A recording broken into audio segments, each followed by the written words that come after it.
small affair to the girl with the mousy hair. But her mommy is yelling no, and her daddy has told her to go. But her friend is nowhere to be seen. Now she walks through her sunken dream to the seat with the clearest view, and she's hooked to the silver screen. But the film is a sad thing for she's lived it 10 times or more. She could spit in the eyes of fools if they ask her to focus on sailors fighting in the dance hall. Oh man, look at those cavemen go. It's a freaky show. Take a look at the old man beating up the wrong guy. Oh man, wonder if you'll ever know who's in the best-selling show. Is there life on Mars?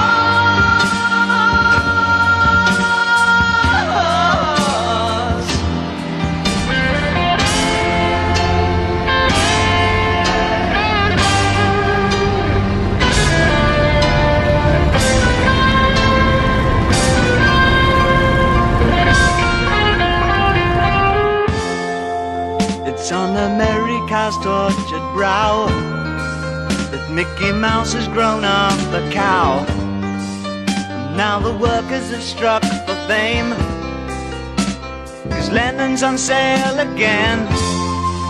See the mice in their million hordes, from Ibiza to the Norfolk Broads. Rule Britannia is out of bounds, to my mother, my dog and clowns. But the film is a sad thing for, 'cause I wrote it 10 times or more. It's about to be writ again, as I ask you to focus on sailors fighting in the dance hall. Oh man, look at those cavemen go. It's the freakiest show. Take a look at the old man beating up the wrong guy. Oh man, wonder if you'll ever know who's in the best-selling show. Is there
All systems are go. We're about 90 seconds from the launch of Space Shuttle Discovery.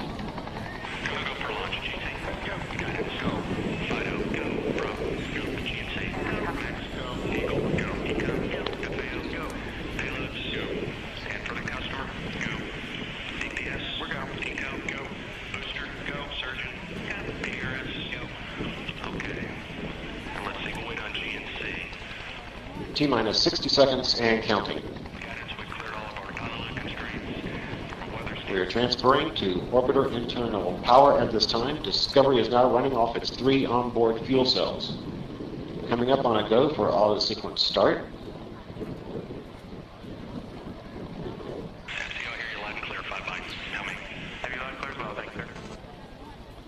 Go for auto sequence start. And we have a go for auto sequence start.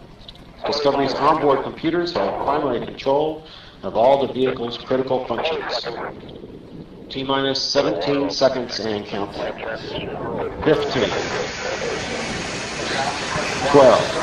11, 10, 9, 8, 7, 6,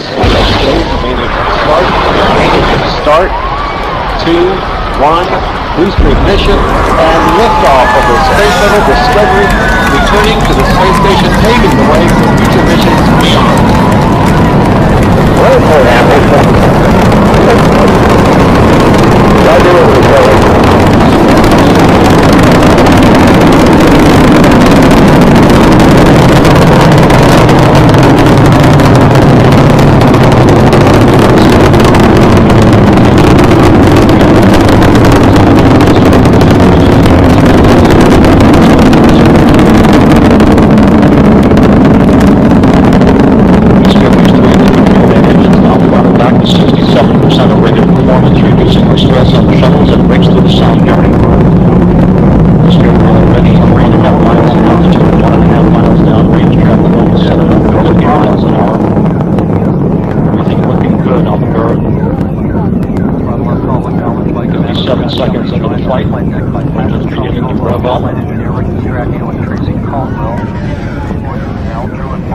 Standing by for the throttle up call from Capcom Speed Pro.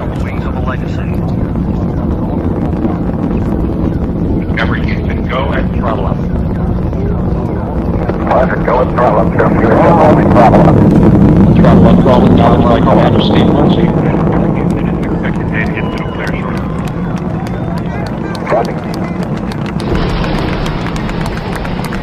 Solid rocket booster separation confirmed. Guidance now converging. Discovery's onboard computers commanding the main engine nozzles to swivel, aiming the shuttle for its precise target in space for main engine cutoff. You have a good forward leg now on S10. Okay, you sound good.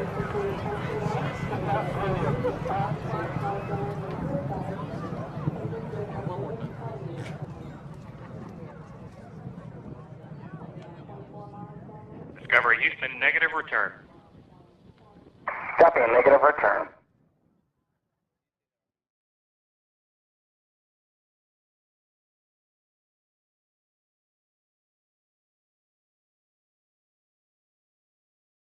Again, launching out of Launch Complex 37.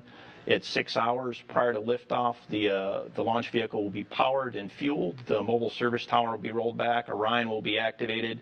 And then at 6:05 Central Time, we'll lift off from Cape Canaveral. The Delta IV Heavy and its 3 liquid boosters will take us out of the Earth's atmosphere. And roughly 3.5 minutes into the mission, the liquid boosters will separate. The core will shut down. The liquid core will shut down about 4 minutes into the mission, and then the upper stage will ignite. After the upper stage ignition, the service module fairings will separate, and the launch abort system will be jettisoned, and Orion will continue its climb to orbit. We'll achieve orbital insertion about 17 minutes into the mission, and we'll begin our first lap around the Earth. At 1 hour and 55 minutes into the mission, we'll do our stage 2 burn 2, and that'll set up that high Earth orbit, as well as our entry interface. During that time frame, we'll be in a barbecue roll, which is rotating about the long axis, and will pass up through the Van Allen radiation belts, a period where we expect to see elevated radiation, and we may see some effects on some of our electronics that Mark Geyer briefed earlier. At apogee, we'll see the Earth from 3,600 miles up out the hatch window. It'll be about the size of a 6-foot disc held at arm's length at that point. And then we'll come back around and separate Orion from the service module in the upper stage.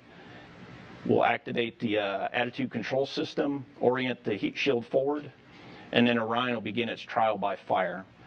During the re-entry, the plasma outside the heat shield could see temperatures up to 4,000 degrees Fahrenheit. After the peak heating period, the heat shield is no longer required.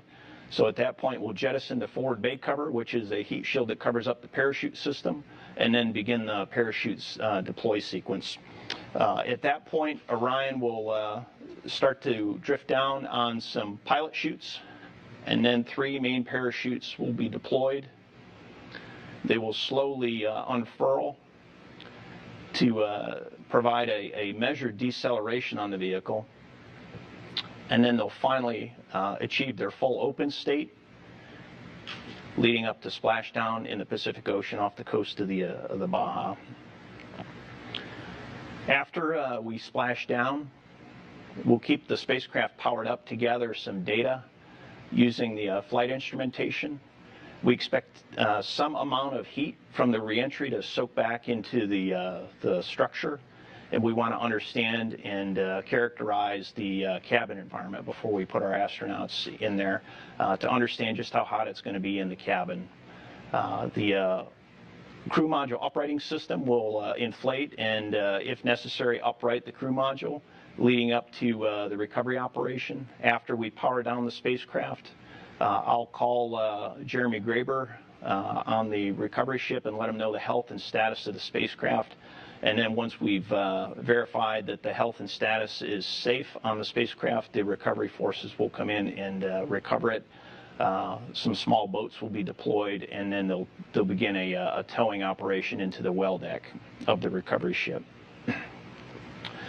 This mission is significant in that it enables human spaceflight to deep space and to destinations that we have yet to have imagined.